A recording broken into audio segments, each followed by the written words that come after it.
الحمد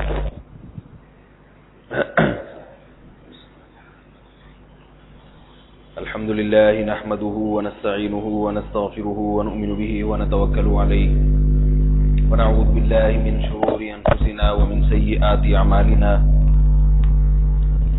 من يهده الله فلا مضل له ومن يضلل فلا هادي له ونشهد أن لا إله إلا الله وحده لا شريك له ونشهد أن محمدا عبده ورسوله صلى الله تعالى عليه وعلى آله وأصحابه وبارك وسلم تسليما كثيرا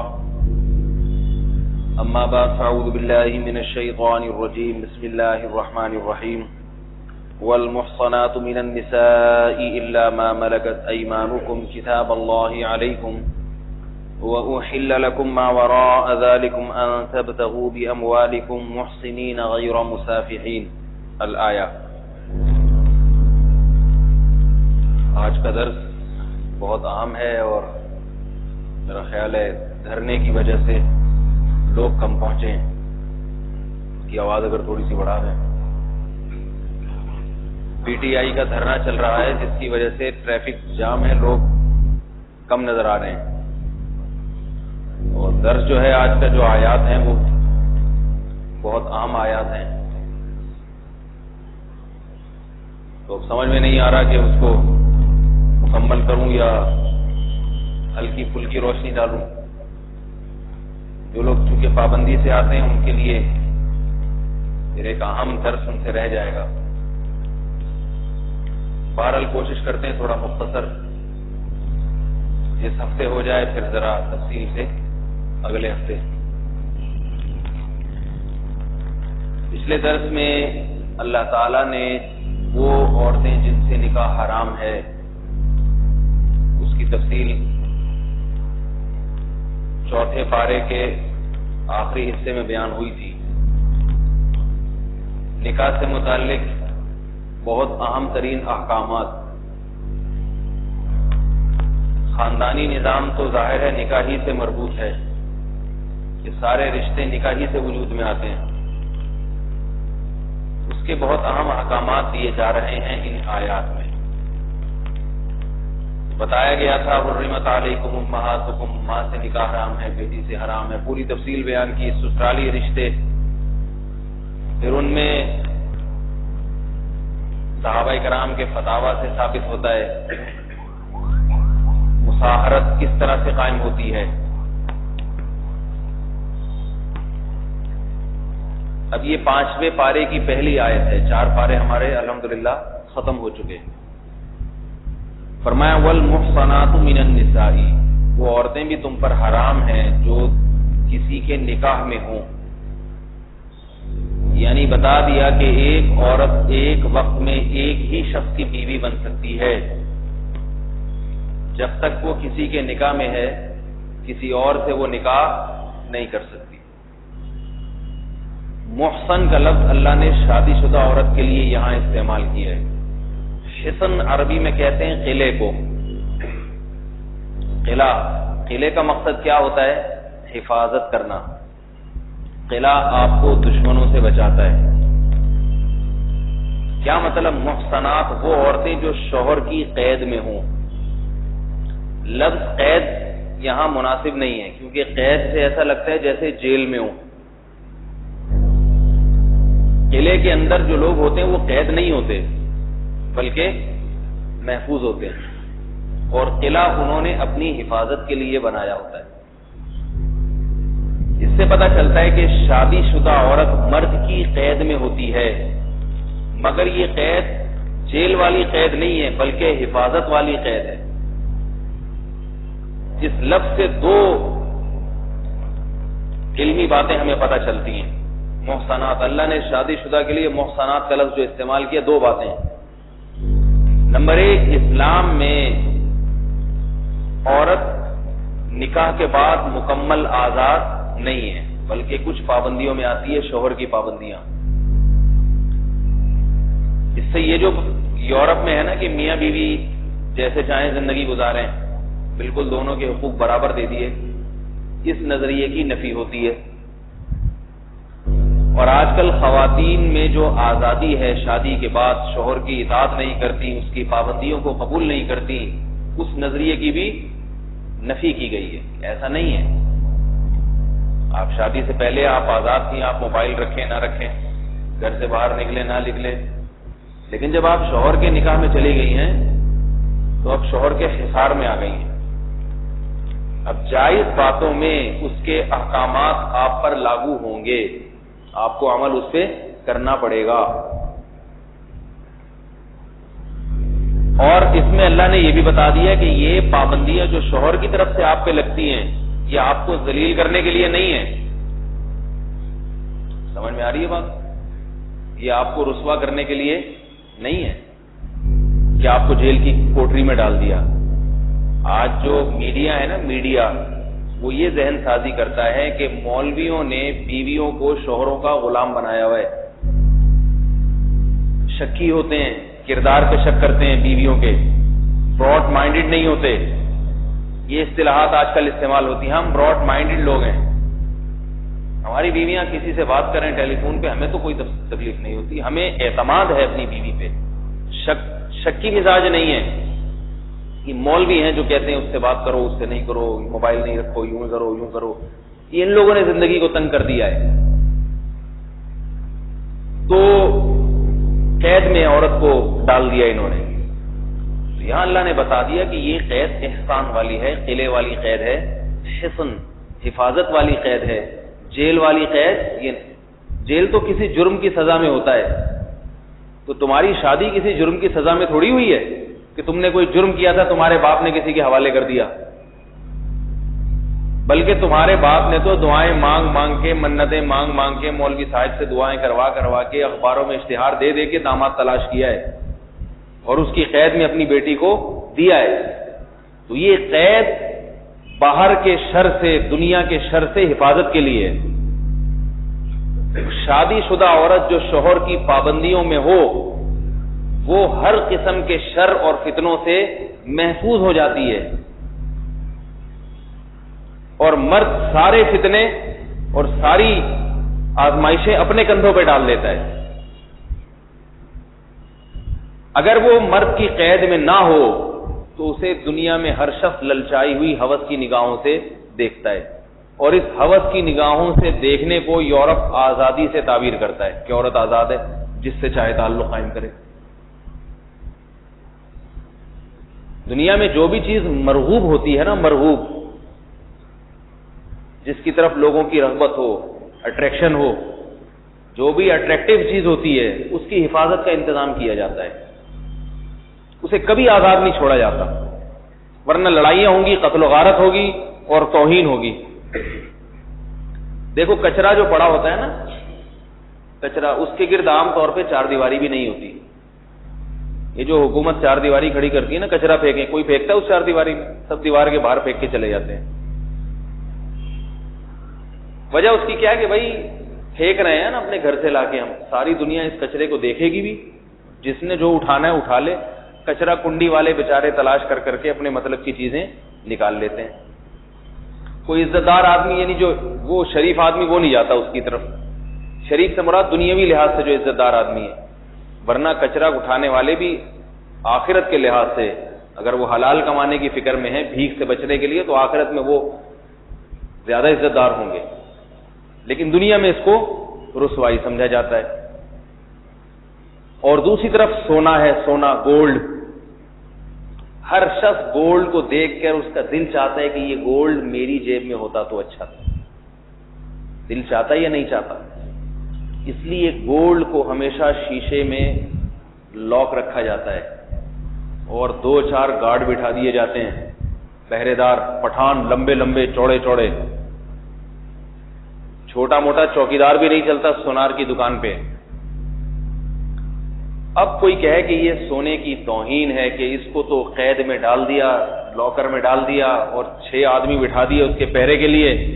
شاپ میں گھسنے سے پہلے تلاشی ہوتی ہے، پھر جا کے بیٹھو، گھنٹوں گھنٹوں بارگیننگ ہوتی ہے، اس کے بعد جا کے یہ گولڈ ملتا ہے.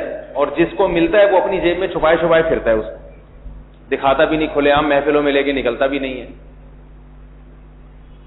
تو گولڈ یہ شکایت کرے کہ یہ دقیانوسی ہے، یہ میری توہین ہے، مجھے کچرے میں پھینکو، مجھے روڈ پہ لا کے پھینکو، جو چاہے مجھے دیکھے، جو چاہے مجھے اٹھائے، تو یاد رکھو اس طرح سے گولڈ کی قدر گر جائے گی، قدر و قیمت بھی گرے گی، اس پہ لڑائیاں بھی ہو جائیں گی، اور جو سب سے بڑا چور ہوگا نا اس کے پاس سب سے زیادہ گولڈ ہوگا، جو سب سے بڑا ڈاکو ہوگا سب سے بڑا وہ چھیننے میں کامیاب ہو جائے گا۔ تو قوم کے چور اچکے اور ڈاکو وہ زیادہ سے زیادہ گولڈ جمع کر لیں گے، شریف شرفا کے پاس گولڈ نہیں ہوگا، کیونکہ وہ تو خرید کے حلال طریقے سے رکھنے کے قائل ہے نا۔ تو اللہ تعالیٰ نے قرآن مجید میں یہ سائنسی حقائق ہیں، اس کو میڈیا جھٹلا نہیں سکتا، یہ مولویوں کی باتیں نہیں ہیں، یہ حقائق ہیں جس کو قرآن بیان کر رہا ہے۔ زُيِّنَ لِلنَّاسِ حُبُّ الشَّهَوَاتِ مِنَ النِّسَاءِ، فرمایا ہم نے مردوں کے لیے بہت ساری چیزوں کو اٹریکٹیو بنا دیا ہے، شہوات کا معنی مشتہا بنا دیا ہے، ان کا دل اسے دیکھ کے اس کی طرف مائل ہوتا ہے۔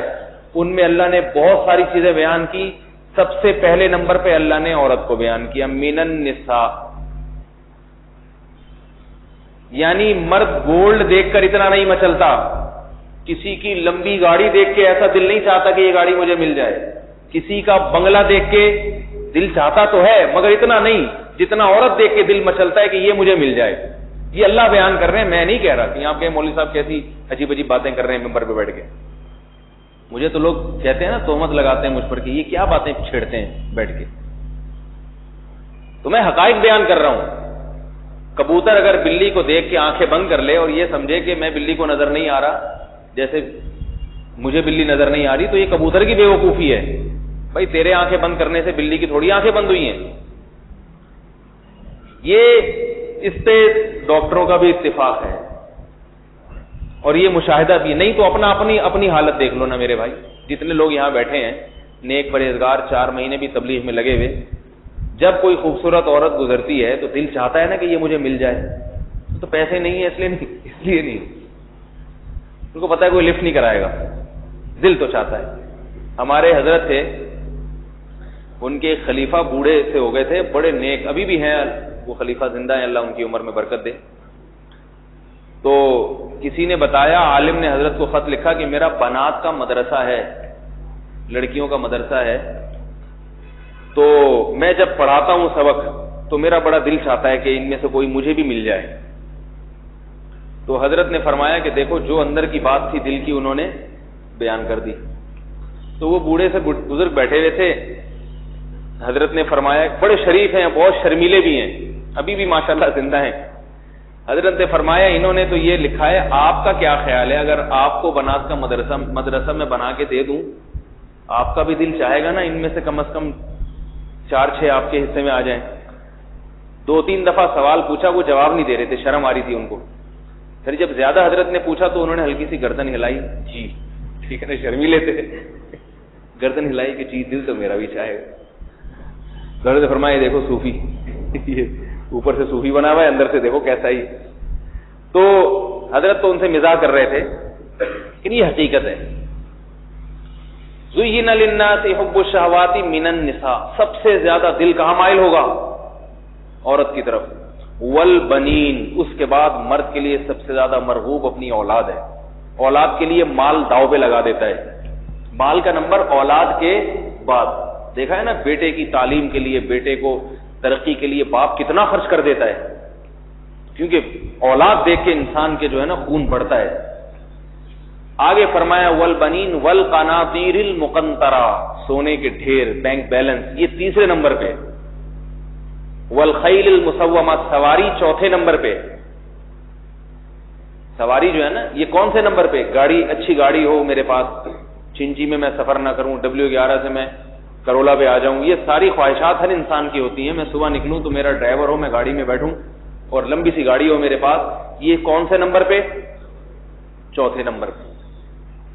والانعام والحرث، پھر تجارت کے جو ذرائع ہیں، بزنس میرا اچھا ہو، دولت بذات خود مقصود، اور دولت کے جو ذریعہ ہے نا، جو کمانے کا ذریعہ، وہ بھی مقصود ہوتا ہے۔ دولت تو ہے مگر جس طریقے سے دولت آ رہی ہے وہ طریقے بھی مختلف ہوتے ہیں۔ ایک آدمی کی تنخواہ 1 لاکھ روپے ہے یا 1 لاکھ کما لیتا ہے اور کام کیا ہے اس کا، مثال کے طور پر وہ قصائی ہے، اور ایک آدمی 1 لاکھ کما لیتا ہے شو روم ہے گاڑی کا، تو ظاہر ہے وہ چاہے گا کہ میرا شو روم ہوتا اور میں اتنا کما لیتا، اس میں زیادہ سہولت ہے۔ تو ذرائع اسباب دولت کے یہ چوتھے نمبر پہ، دولت پہلے ہے، اسباب بعد میں۔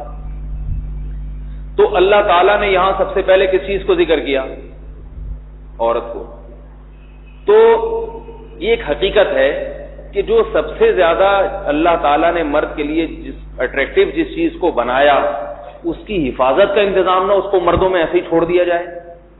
یہ میرے بھائی گوروں کی عقل تو یہ کہ ہدایت دیتی ہے کہ ایسا کرو، کوئی بھی سلیم الطبع انسان اس کو گوارا نہیں کر سکتا کہ جو دنیا کی مرغوب ترین چیز ہے اس کو آفس میں مرد کے ساتھ لا کے بٹھا دیا جائے اور کوئی پابندی نہ ہو، صبح شام اس سے گپے مارے، صبح شام اس سے باتیں کرے، SMS بازیاں ہوں اس کے ساتھ، اور جو چاہے بولو، کوئی پابندی نہیں ہے۔ یہ نہیں ہو سکتا، اس میں اس عورت کی توہین ہے۔ مرد کے تو مزے ہیں، مرد کے مزے ہیں، اس کا ٹائم پاس ہو رہا ہے، وہ چھٹی نہیں کر رہا آفس سے، جس دن نہیں جانا ہے اس دن بھی پہنچ گیا۔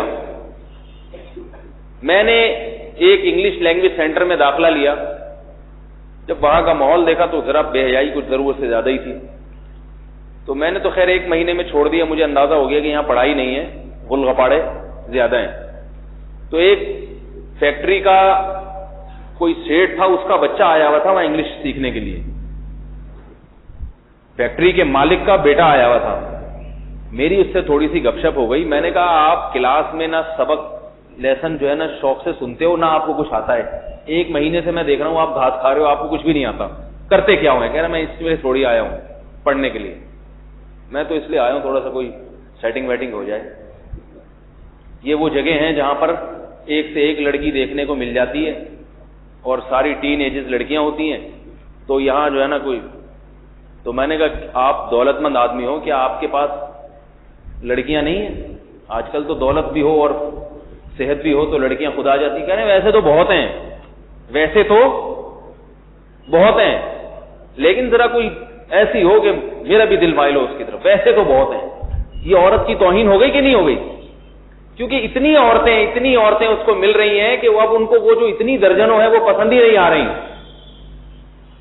اور اگر دیکھنے کو نہ ملے تو جو دیکھنے کو ملے گی وہ پسند آ جائے گی۔ سمجھ میں آ رہی ہے بات؟ دیکھنے کو نہ ملے نا کسی کو تو پھر جو دیکھنے میں کو ملے گی کہے گا یہی میرے لیے بہتر ہے، مل تو رہی ہے کم از کم۔ تو یہ حالات ہو گئے ہیں، لڑکی اور عورت جو ہے نا کچھ عرصے کے بعد ہمارے معاشرے میں کچرے کی ڈھیر کی طرح ہوگی، یہ یاد رکھو۔ اس سے لوگ زنا کرنے کے لیے تو آمادہ ہوں گے۔ ایک شخص نے شادی کی، میں بیٹھا ہوا تھا، وہ بیچارہ اپنی بیوی سے پریشان، شادی کر کے بری طریقے سے پھنس گیا۔ وہ خاتون چالاک نکلی، ہوشیار نکلی۔ اب اس خاتون نے اس کو بلیک میل کرنا چاہیے، شریف آدمی تھا، بلیک میل کرنا شروع کر دیا۔ اس کا ارادہ ہوا میں طلاق دیتا ہوں۔ طلاق دینے میں کیا ہوا، لڑکی والوں کے کسی ذرا تعلقات تھے کچھ بدماشوں سے، تو انہوں نے کہا اگر طلاق دی تو ٹانگیں توڑ کے ہاتھ میں پکڑا دیں گے۔ اب یہ بیچارہ کہیں تھانے گیا، مجھے اپنی کارگزاری سنا رہا ہے، میں تھانے گیا، میں نے SHO صاحب سے کہا میں عذاب میں آ گیا ہوں، ٹھیک ہے، اس کو طلاق دینا چاہتا ہوں، اگر دی تو میری ٹانگیں ٹوٹ جائیں گی۔ تو SHO نے کہا تمہیں ضرورت کیا تھی شادی کرنے کی؟ پھر وہ خود SHO اس کو کہنے لگا کہ میں 1000 روپے پکڑاتا ہوں، اپنی خواہش پوری کر لیتا ہوں زنا کر کے۔ خود اس کو بتا رہا ہے، کہہ رہے یہ تمہارا دماغ خراب ہے، عورت گھر میں لا کے پالو، مصیبت، صحیح نکلے تو ٹھیک ہے، نہیں نکلے تو چھوڑ بھی نہیں سکتے۔ چھوڑنے میں، طلاق دینے میں تو بچے رولتے ہیں، بچوں پہ جھگڑے الگ، پھر خواتین عدالت میں کھینچ کے لے جاتی ہیں مرد کو اور کیا کیا کیس بنا دیتی ہیں۔ تو پھر کہتا ہے کہ میں بیٹھا ہوا تھا، ابھی تھانے میں ایک اور آدمی آیا بھاگتا ہوا، اس کی بیوی نے اس کے خلاف کیس کر دیا تھا کہ میرے میاں نے مجھے دھکے دے کے گھر سے باہر نکالا ہے اور میری اولاد مجھ سے چھین لی ہے۔ حالانکہ معاملہ یہ ہوا تھا کہ کوئی دھکے دے کے نہیں نکالا تھا، عورت کپڑے پھاڑ کے خود ہی گھر سے باہر نکلی کیس بنانے کے لیے، سمجھ آئی بات؟ اور جا کے اپنے میاں کے خلاف FIR کٹوا دی کہ مجھے مارا پیٹا اور سگریٹ سے جلایا ہے۔ اس کو وکیل نے مشورے دیے تھے کہ یوں کر لو اور تھانے میں جا کے FIR کٹوا دو۔ وہ بیچارے کی پاؤں چھت سے لگے ہوئے ہیں اس کے میاں کے۔ سمجھ میں نہیں آ رہی بات؟ تو وہ جو تھانے دار ہے نا، اس کو سمجھا رہا تھا دماغ خراب ہے اتنی ٹینشن پالنا.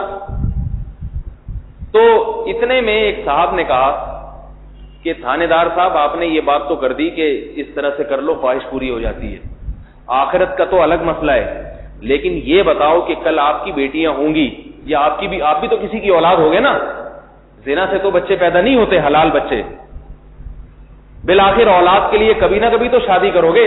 اگر آپ کی بیٹی پیدا ہو گئی تو جو نظریہ آپ کا ہے نا کہ آپ کسی سے شادی کے مشورہ نہیں دے رہے، تو آپ کی بیٹی سے بھی کوئی شادی کرنے کے لیے تیار نہیں ہوگا.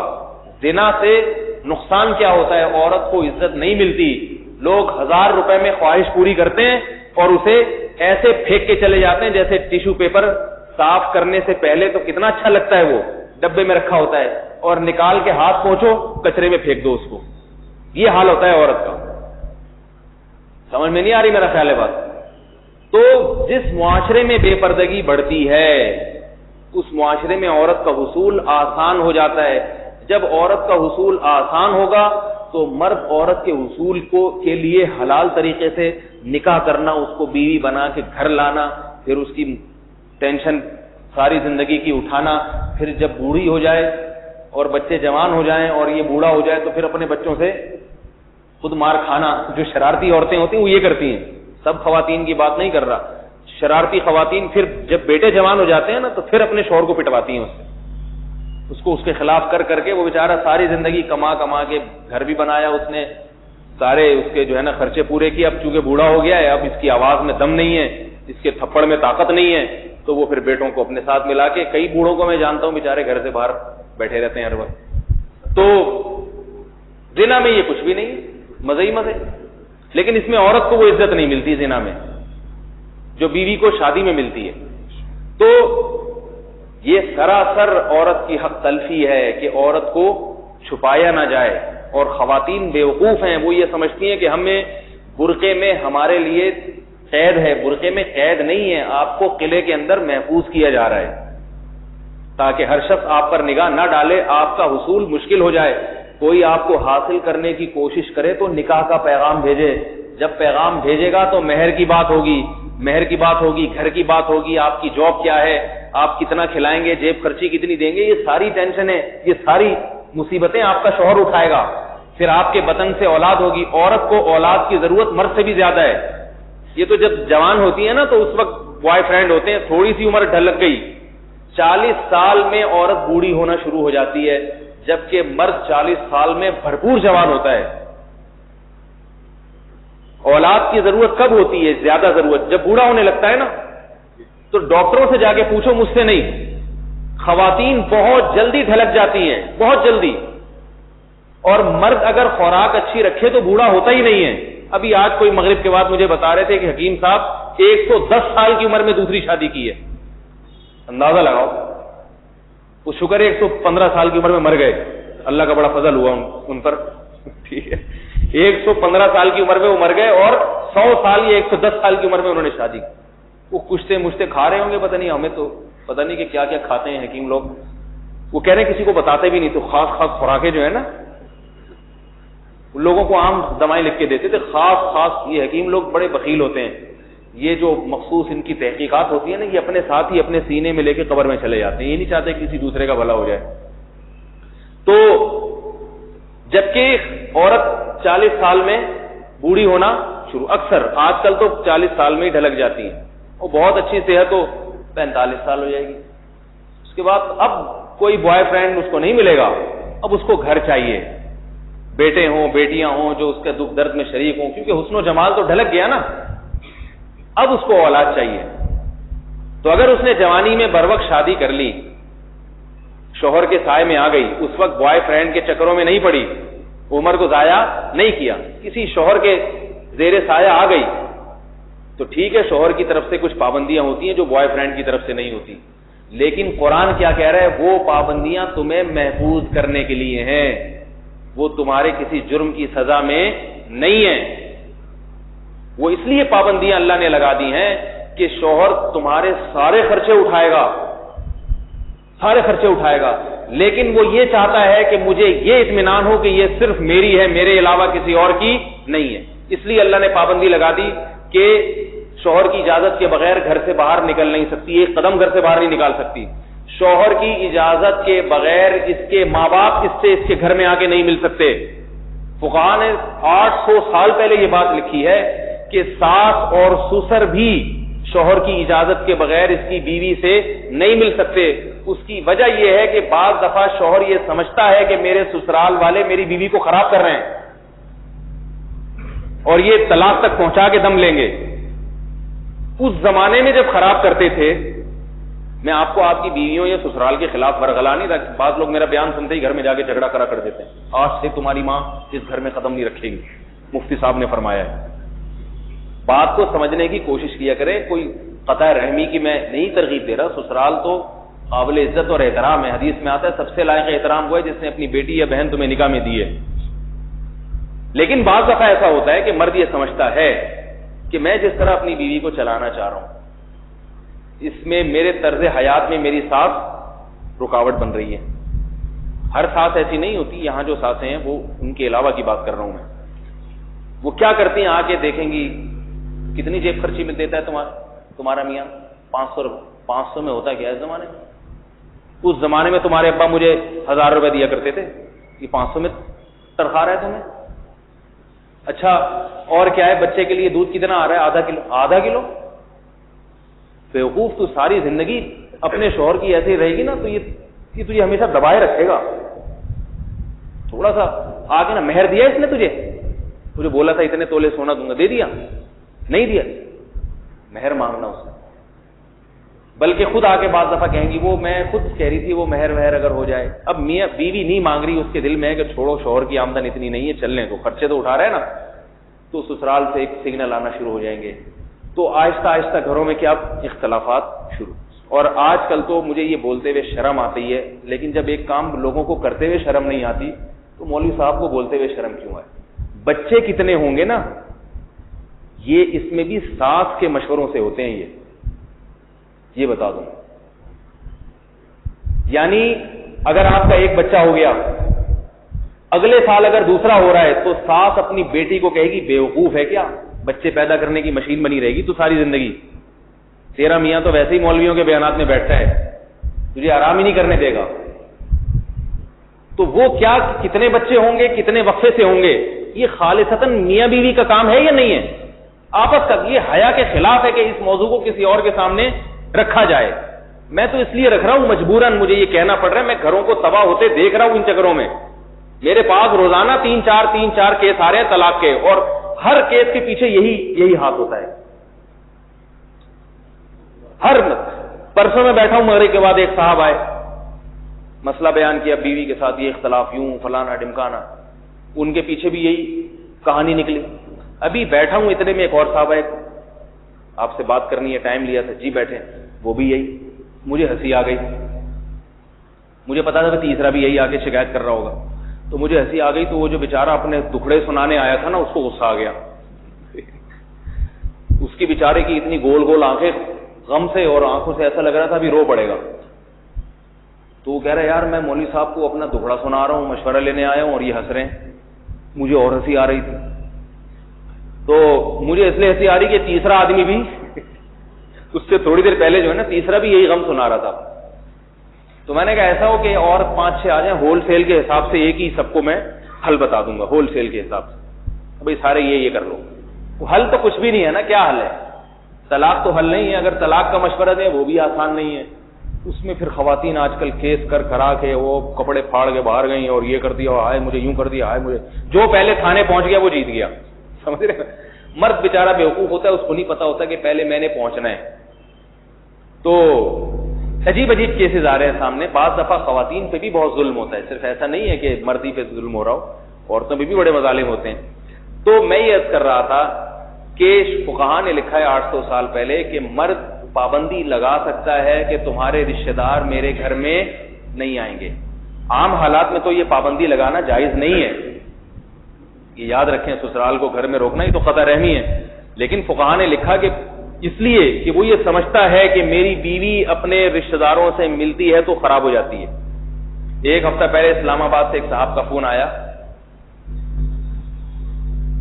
بڑی عمر کے لگ رہے تھے. کہنے لگے کہ بڑی عمر سے مراد یعنی ایک تو 9 عمری میں شادی ہو جاتی ہے نا, 20-25 سال, لگ رہا تھا کہ 45 سال میں انہوں نے شادی کی ہے یا 40 سال میں.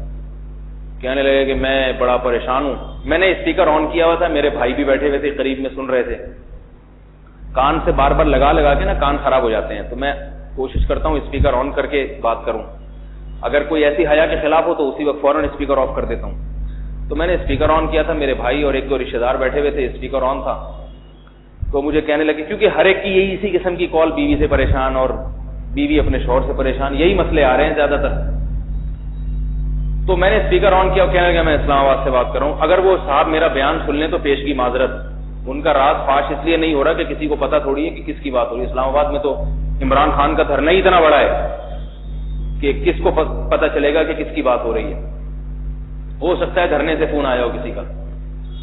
تو کہنے لگے کہ میرا مسئلہ یہ ہے کہ میری اور میری بیوی میں بہت اچھی انڈرسٹینڈنگ ہے, بڑے محبت سے زندگی گزارتے ہیں, لیکن پتہ نہیں کیا بات ہے, میری بیوی جب اپنی ماں کے گھر جاتی ہے پھر جب واپس آتی ہے تو 15-20 دن تک ہماری لڑائی رہتی ہے, الٹے دماغ لے کر آتی ہے وہ. تو کہنے لگا میں کیا کروں مولوی صاحب, میں کیا کروں ایسے بیچارہ. میں نے کہا پولیس کو بتائیں. میرے منہ سے فوراً نکل گیا کس کو بتائیں, پولیس. مطلب یہ تھا کہ میں کیا کروں بھائی, اگر تیری بیوی ماں باپ کے گھر سے خراب ہو کر آ رہی ہے تو مولوی بیچارہ کیا کرے گا اس میں. تو میرے منہ سے برجستہ نکل گیا پولیس کو بتائیں کہ یہ جب بھی اپنی اماں کے گھر سے آتی ہے, خراب ہو کے آتی ہے, پولیس تفتیش کرے گی اس کی اماں اس کو کیا کھلا رہی ہے, کیا پلا رہی ہے. تو وہ ایسے میں نے ایک دم منہ سے نکل گیا نا, پولیس کو بتائیں کہ وہ میرے بھائی بھی بیٹھے ہوئے تھے, فلا اختیار رہتا زور سے سب کے کہہ گئے نکلے کہ وہ, چونکہ وہ جب بات ہوتی ہے تو اسی وقت اس کا اثر ہوتا ہے. تو پھر مجھے کہنے لگے, میں نے کہا یہ آج کل میں یہی مشورہ دیتا ہوں, گھر میں جب بھی کوئی پھڈا ہو,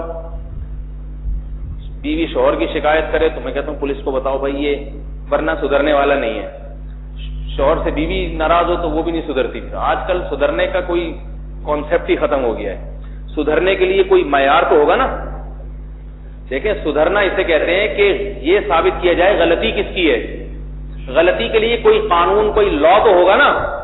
تو شریعت کو تو مانتے نہیں. شریعت میں تو 2 اور 2 4 کی طرح پتہ چل جائے گا غلطی کس کی ہے, عورت کی غلطی ہے یا شوہر کی.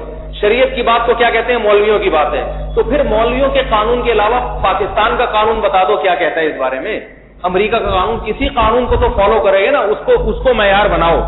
تو کوئی قانون ایسا نہیں ہے شریعت کے علاوہ جس کو آپ معیار بنا سکیں. اگر آپ کہتے ہیں مولویوں کی بات نہیں مانتے, مثال کے طور پر موبائل پہ بڑے جھگڑے ہوتے ہیں میاں بیوی کے, بیوی مشکوک حرکتیں کچھ ہو جاتی ہیں تو شوہر بیوی سے موبائل لیتا ہے, بیویاں نہیں دیتی, طلاق تک نوبت پہنچتی ہے. میرے پاس کیس آتا ہے, میں کہتا ہوں کہ بیوی شوہر کی اجازت کے بغیر موبائل نہیں رکھ سکتی, شرعاً اجازت نہیں ہے اس کو. میں نہیں کہہ رہا آپ اپنی بیویوں سے موبائل چھینے جا کے, میں یہ مشورہ نہیں دے رہا. لیکن اگر کوئی شوہر بیوی سے موبائل لینا چاہے تو عورت کے لیے حرام ہے کہ وہ اپنے شوہر کی مرضی کے بغیر اپنے پاس موبائل رکھے. گھر سے باہر نکلنا حرام ہے اس کے لیے, تو ساری دنیا سے رابطے میں رہنا کیسے جائز ہو گیا. گھر سے باہر نکلنے میں وہ فتنہ نہیں ہے جو موبائل رکھنے میں ہے. موبائل کا مطلب جس سے چاہے جب چاہے رابطہ کر سکتی ہے.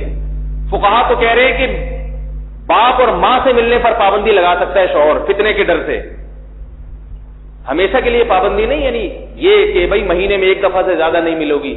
باپ اور ماں سے ملنے پر جب پابندی لگا سکتا ہے تو ان نون نمبروں کو ریسیو کرنا اور ان نون نمبر پہ SMS بھیجنا, اس سے پابندی کیوں نہیں لگا سکتا ہے وہ. اور اگر خاتون کہیں کہ نہیں یہ ان نون نہیں ہے, یہ دیکھو فلاں ہے, اس سے بھی تو ہو سکتا ہے بھائی تم نے نام ستار بھائی رکھا ہو, وہ غفار بھائی, کیا پتہ چلتا ہے. 24 گھنٹے کون گھر میں بیٹھ کے نگرانی کرتا ہے. میں خدا نہ خواستہ آپ کو آپ کی بیویوں کے خلاف شکی نہیں بنا رہا, کسی کے پاس موبائل ہے تو بلا وجہ اس سے چھیننے کی کوشش نہ کریں آپ لوگ.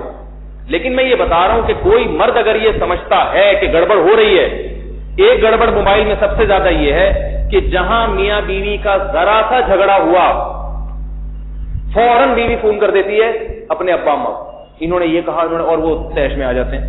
پہلے جھگڑا ہوتا تھا, غصہ ہوتا تھا, کوئی رابطہ ہے نہیں کسی کو بتانے کا. تو میں نے بتایا تھا نا پچھلے ہفتے بھی, مرد گٹکا کھانے باہر چلا جاتا ہے کہ مجھے غصہ آیا, میں ذرا گٹکا کھا لوں, سگریٹ وگریٹ پی لوں, نسوار کھا لوں. دیکھیں گے پھر آدھا 1 گھنٹے میں غصہ ٹھنڈا ہو جاتا ہے. انسان کی فطرت ہے یہ, جتنا بڑا جھگڑا ہو بعد میں کہتا ہے یار شاید میری غلطی تھی. اور بیوی جتنا اچھل رہی ہو غصے میں، 1-8 گھنٹے میں اس کا بھی غصہ ٹھنڈا ہو جاتا ہے، بات بڑھتی نہیں ہے. لیکن اب کیا ہے 15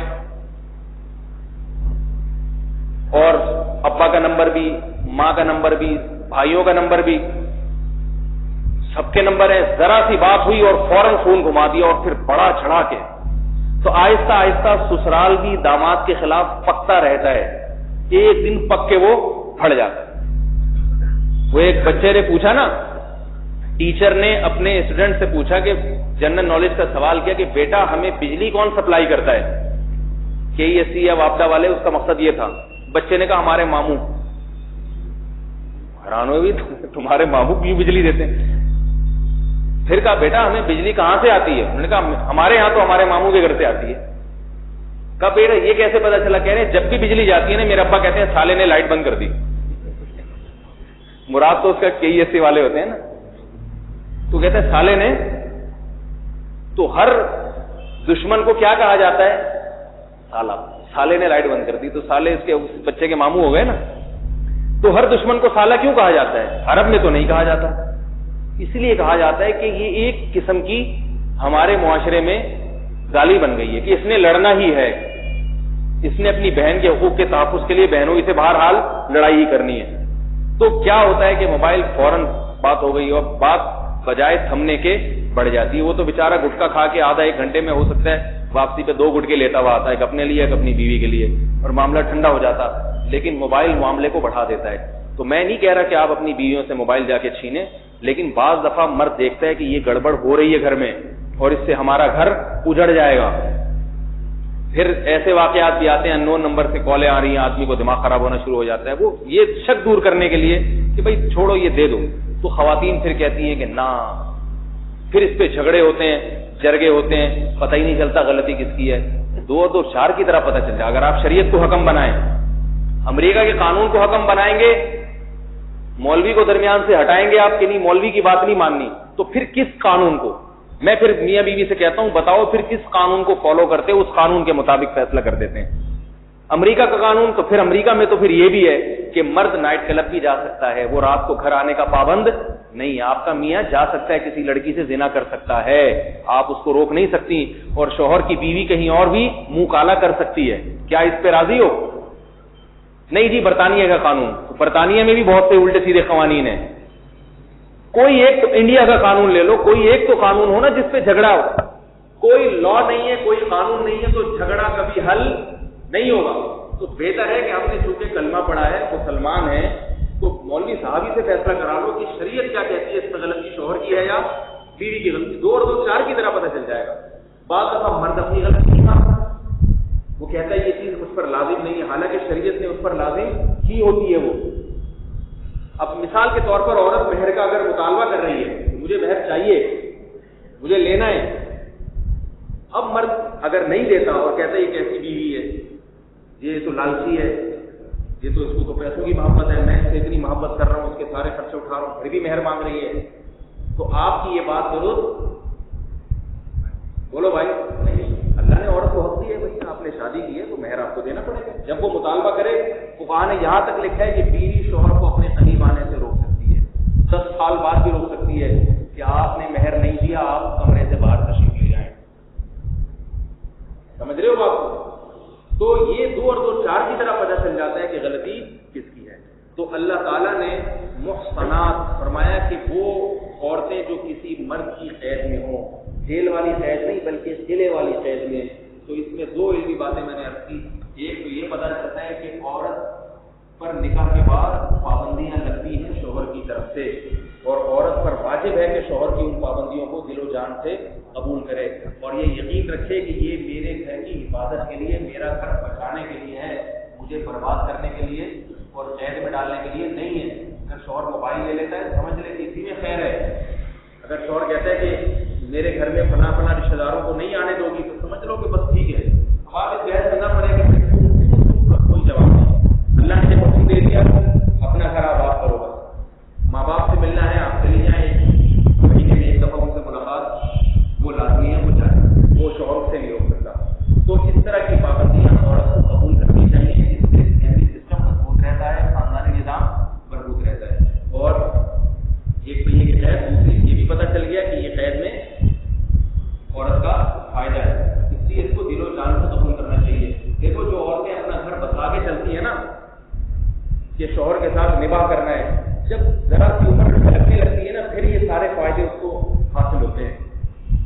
بچے جوان ہونے لگتے ہیں، اس کا گھر آباد ہو جاتا ہے، پھر عورت کو تو اصل عزت ملتی ہی بڑھاپے میں ہے اولاد سے۔ جوانی میں تو اللہ نے عورت کو پابند بنائے شوہر کی تابع داری، لیکن بڑھاپے میں اولاد کو پابند بنایا ماں کی فرما برداری۔ بتا دیے اس کے قدموں میں جنت ہے۔ اولاد کے لیے ماں سے بڑا زیادہ حق کسی کا بھی نہیں ہے۔ تو 40-45 سال کے بعد موت تک عیش کرو، پھر سارے بچے آپ کی خدمت کے پابند ہیں شرعاً۔ میں بتاتا ہوں نا، ہم الحمدللہ اپنی والدہ کو دیکھتے ہیں، بوڑھی ہو گئی تو ہم بھائیوں میں لڑائی ہوتی ہے کہ میرے گھر میں میرے گھر میں پتہ ہے کہ بھیا ہمارے لیے جنت کمانے کا اس سے بہترین ذریعہ کوئی بھی نہیں ہے۔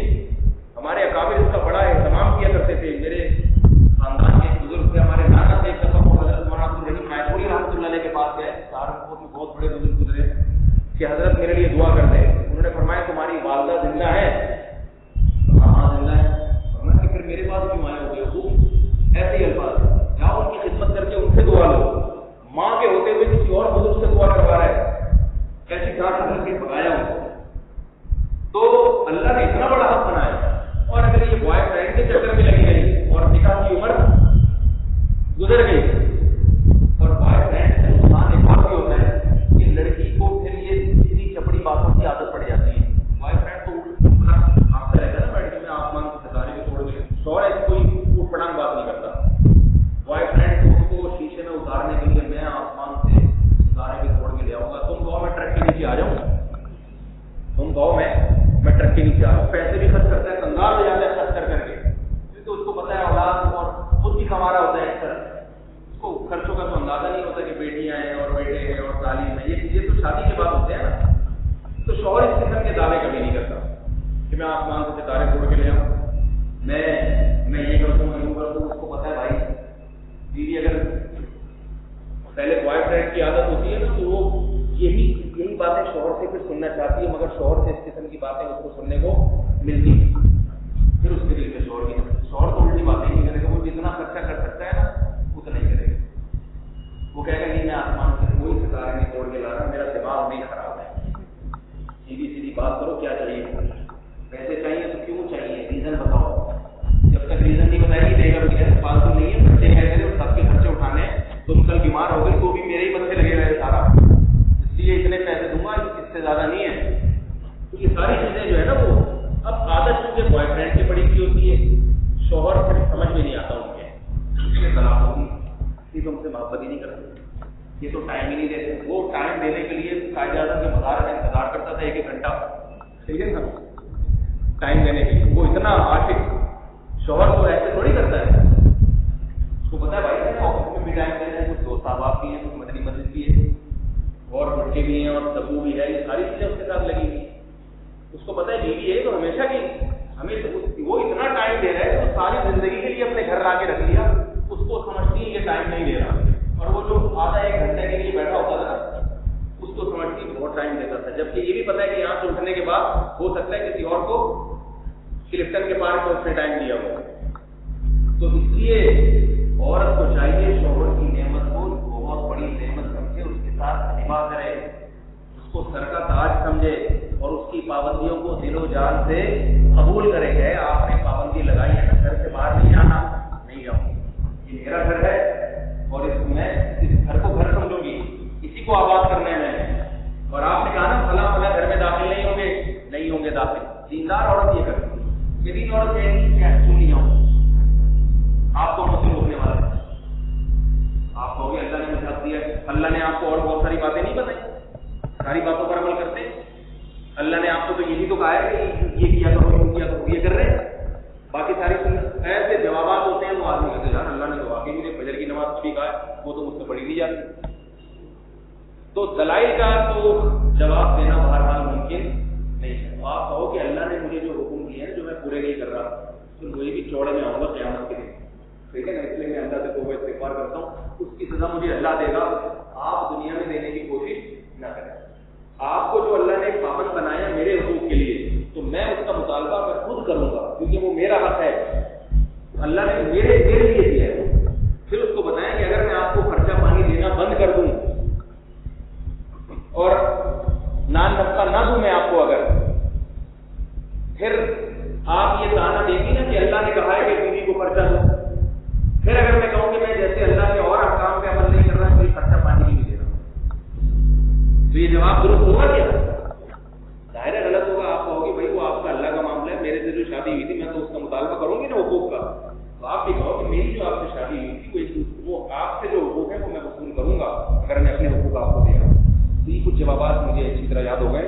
ٹھیک ہے, بار بار اس قسم کے آتے رہتے, ورنہ مجھے بھی کچھ شروع میں آتے رہے اس قسم کا کوئی سوال ہو تو میں بھی پریشان ہوں جواب کیا دوں گا بھائی. تو اتنا تجربہ ہو جاتا ہے انسان کو سن کے کہ وہ کہتا ہے کہ کسی کو اس قسم کا کوئی سوال اور ریسیو ہو نا بیوی کی طرف سے تو مجھ سے پوچھیں. اور خواتین کو بھی اگر شوہر کی طرف سے کوئی الٹا سیدھا کہنا موقع ہو اس کے بھی میرے پاس جوابات ہیں کہ شوہر کو یہ جواب دے دیا کریں. یک طرفہ ہم کسی ایک کی جانب نہیں ہیں, کسی ایک کی ہم بلا وجہ سائڈ لیں. آدمی ہونے کی وجہ سے ہم آدمی کی سائڈ لیں, ایسا نہیں ہے. دونوں کے جوابات الحمدللہ میرے پاس موجود ہیں. تو یہ جو ہے اس میں ہمارا نظام جو ہے فیملی سسٹم مضبوط رہے گا, خاندانی نظام مضبوط ہوتا ہے, اولاد نیک سالے پیدا ہوتی ہے, میاں بیوی کو پالتے ہیں. اللہ نے دیکھو کتنے اچھے احکامات ہمیں نکاح کے بارے میں دے دیے. دنیا میں کسی مذہب میں ایسے احکام نہیں. وہ بیچارے پاگل ہیں, کس کو کیا حق ہیں, ان کو آج تک یہی نہیں سمجھ میں آ رہا کہ میاں بیوی کو ایک جیسا درجہ دیں گے, تھوڑا اوپر نیچے جو ہے نا ان کو مقام اور مرتبہ دیں, کیا کریں یہی بیچاروں کی سمجھ میں نہیں آ رہا. اس لیے روزانہ ان کے قوانین تبدیل ہوتے ہیں کہ مرد کو اوپر پہ رکھیں, اس کا درجہ بلند رکھیں, یا عورت کو ماتحت بنائیں. یہی نہیں ان کے بیچاروں سے حل ہوگا. تو کیا آسمانی تعلیمات سے محفوظ ہیں, جبکہ اللہ نے یہ آگے آئے گا انشاءاللہ اگلے درس میں. اللہ ان احکام کو تفصیل سے بیان کر کے فرماتے ہیں کہ یرید اللہ لیبین لکم, اللہ چاہتا ہے تمہارے سامنے اپنے احکام کھول کے بیان کر دے تاکہ تمہارے سامنے سیدھا راستہ واضح ہو جائے. تمہیں گڑبڑ نہ ہو, تمہیں نہیں پتا, تمہارے سامنے راستہ مشتبہ نہ ہو کہ میں نے کیا رکھا ہے. تمہیں جب ایک ایسی پاکیزہ شریعت مل گئی ہے تو میاں بیوی کو ہمیشہ چاہیے کہ وہ کس کو حکم بنائے, اللہ اس کے رسول. بولے کوئی جو شریعت کا فیصلہ ہوگا نا وہ ہے. اللہ تعالیٰ سمجھنے کی عمل کی توفیق عطا فرمائے. میں ایک آپ کو اس کی مثال دوں کہ میں صرف مردوں کی سائڈ نہیں لیتا, خواتین کی بھی سائڈ لیتا ہوں. ابھی 2 ہفتے پہلے میرے پاس ایک کیس آیا طلاق کا.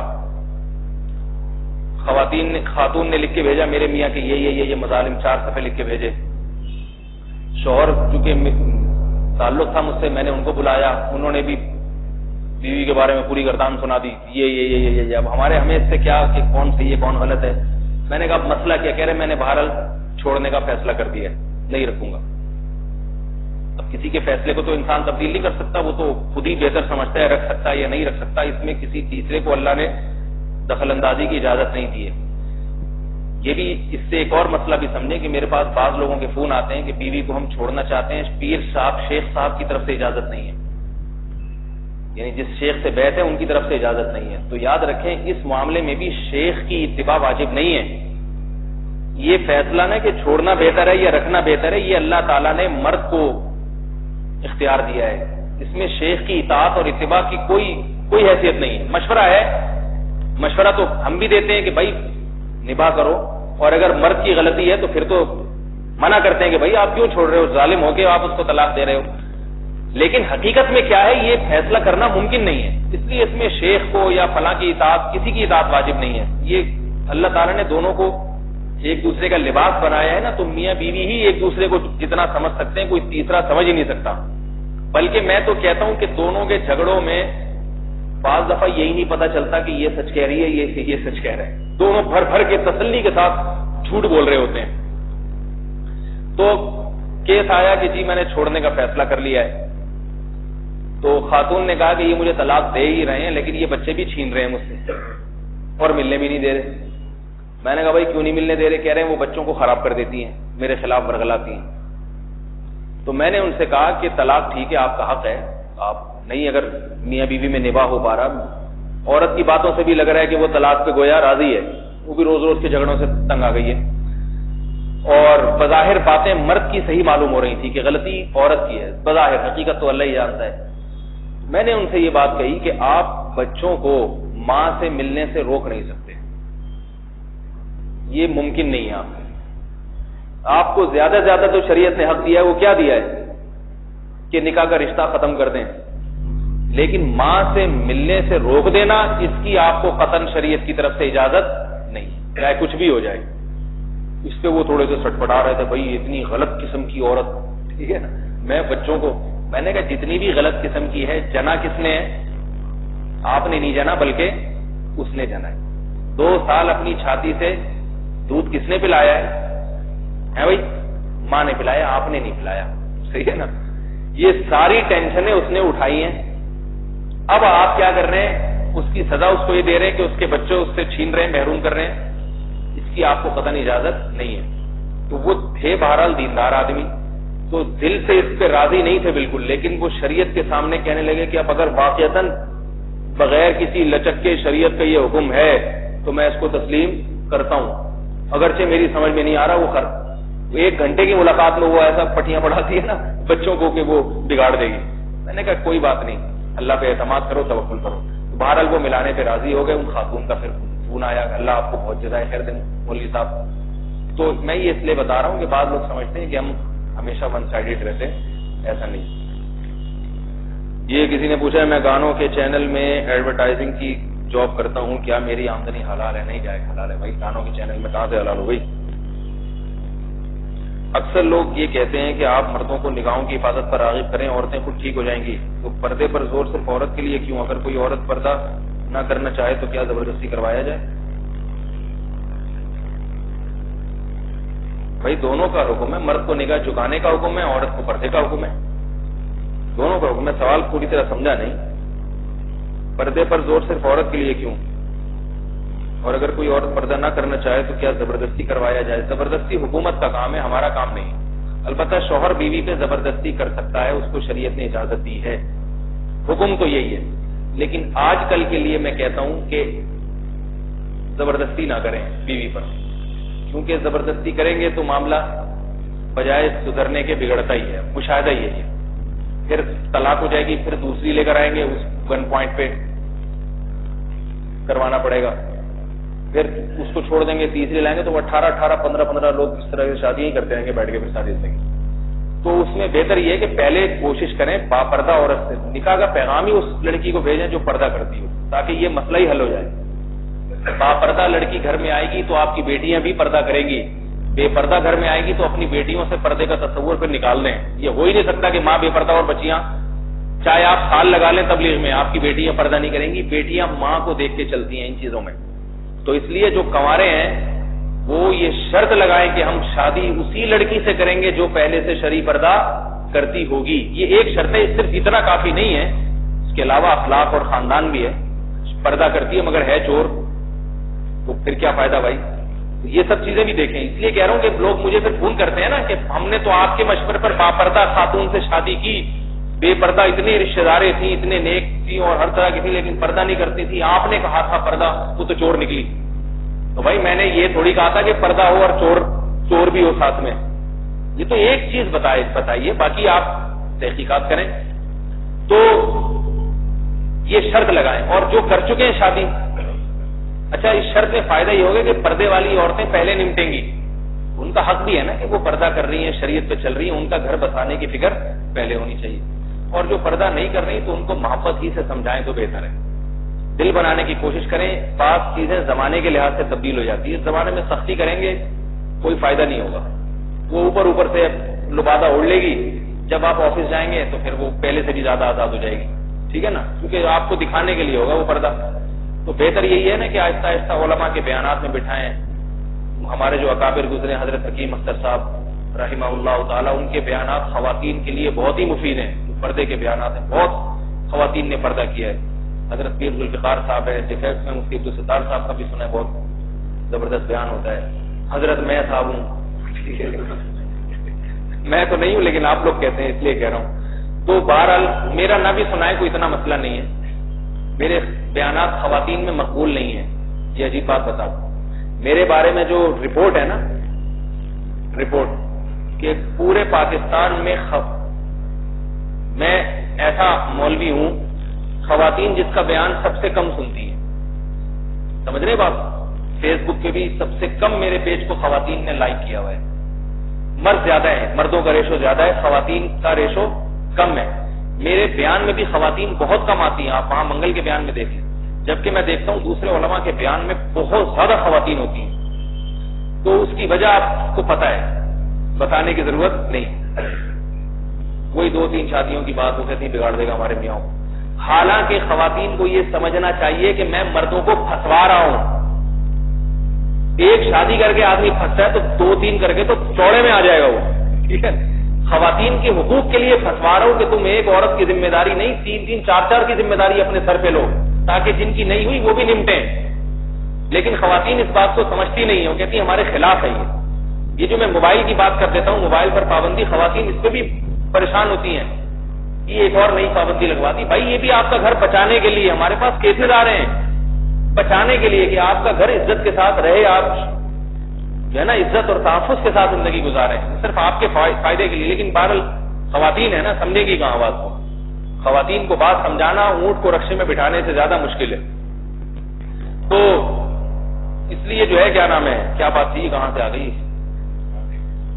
نہیں گانے کا نہیں, یہ جو ہاں اللہ تعالیٰ نے جو ہے نا دونوں کو حکم دیا ہے نا, عورت کو بھی حکم دیا ہے پردہ کرے. تو اس میں یہ کہتا ہوں کہ اس زمانے میں سختی نہ کریں پردہ کرانے میں, ذرا محبت آرام سے. ہاں بات یہ چل رہی تھی کہ علماء کے بیانات سنایا کریں, میرے نہ سنائیں. حضرت حکیم اختر صاحب رحمہ اللہ کے بیانات ہے, یہ ان کے خلفاء کے بیانات خواتین میں بہت اثر ہوتے ہیں ان کے پردے سے متعلق. محبت سے جو دل بنتا ہے نا وہ پھر پائیدار ہوتا ہے, پھر وہ اپنے بچوں کی بھی, بیٹیوں کو بھی صحیح تربیت کریں گی. زبردستی پردہ کروا دیا تو بچیوں کو بھی کہیں گی کہ ابا جب گھر میں آیا کریں تو اسٹاف لے لیا کرو, جیسی باہر نکلیں یہ تقیانوسی ختم کرو. کیا ہے, اور بغاوت بنتی ہے, بیٹیوں کا دماغ اور خراب ہوتا ہے. تو اس لیے اس میں محبت والا حساب کتاب اس زمانے میں صحیح ہے. باقی اگر کوئی کسی کے ہاں دستور ہے سختی کا وہ کرے. صوبہ سرحد میں ہے, بہت سے لوگ ہمارے حضرت کے بیان, ایک صاحب سنتے تھے, شریف پردے پر بیان سنا, گھر میں جا کے, پٹھان تھے وہ, ان کے ہاں چلتا ہے وہ, کوئی اتنا بغاوت کا تو سوال ہی پیدا نہیں ہوتا. تو تھانے اور کچہری اور بغاوت یہ نہیں ہوتا. تو انہوں نے جا کے بیگم کو کہا تم میرے بھائیوں سے, دیور سے اور سب سے پردہ کرو گی. تو حضرت نقل اتار کے بتاتے تھے کہ وہ فوراً سارے آ گئے, وہ مولوی تو اپنی بیوی کو پردہ کرا رہے, ہماری تو تو نے دیکھی اتنے عرصے, اب جب اپنی لے کر آیا تو ہم سے چھپا رہے. تو حضرت فرماتے ہیں اس نے اٹھایا ڈنڈا اور ٹھپائی لگانا شروع کی بیوی کی. بولا آج کے بعد میں دلیل نہیں سنوں گا, یہ دلیل ہے. جیسے ایک پٹھان تھا سعودی عرب میں, وہاں عربوں کی عادت ہے بیت اللہ کی طرف باقاعدہ پاؤں کر کے بیٹھ جاتے ہیں. تو ہمارے حضرت کو بڑا غصہ آتا تھا کہ یہ بیت اللہ کی طرف کم از کم پاؤں تو نہ کرو. تو وہ عرب اکثر کہتے ہیں دلیل, صحیح ہے نا, کون سی حدیث میں منع ہے. حدیث میں منع ہونا ضروری نہیں ہے, بس شاعر اللہ کا احترام تو عقل سے ثابت ہے نا. تو گئے اس کی دلیل کون سی حدیث ہے. اور فرماتے ہیں پٹھان کو غصہ ہے, ڈنڈا لے کر آیا, جس عرب کو دیکھنا نا اس کے پاؤں بیت اللہ کی طرف ہوتے, کہتا ہے یہ دلیل ہے, اور ڈنڈا مارتا تو یہ دلیل ہے. تو پٹھان تو بہرحال پٹھان ہوتا ہے, وہ اس کی جب دماغ میں آ جائے نا وہ کروا لیتا ہے. لیکن یہاں سارے پٹھان تو نہیں ہے بھائی, کچھ ہم جیسے مہاجر بھی ہیں, کمزور, لاوارث, بیویوں سے ڈرنے والے. تو ان کے لیے تو یہی ہے کہ محبت سے سمجھائیں, مان جائے ٹھیک ہے, نہیں مانے تو صبر و تحمل سے گزارا کریں اس کے ساتھ, اس امید کے ساتھ شاید اللہ ایک دن اسے ہدایت دے دے. اور اپنی ہدایت کے لیے بھی دعا کریں, آپ کون سے پورے صحیح ہیں.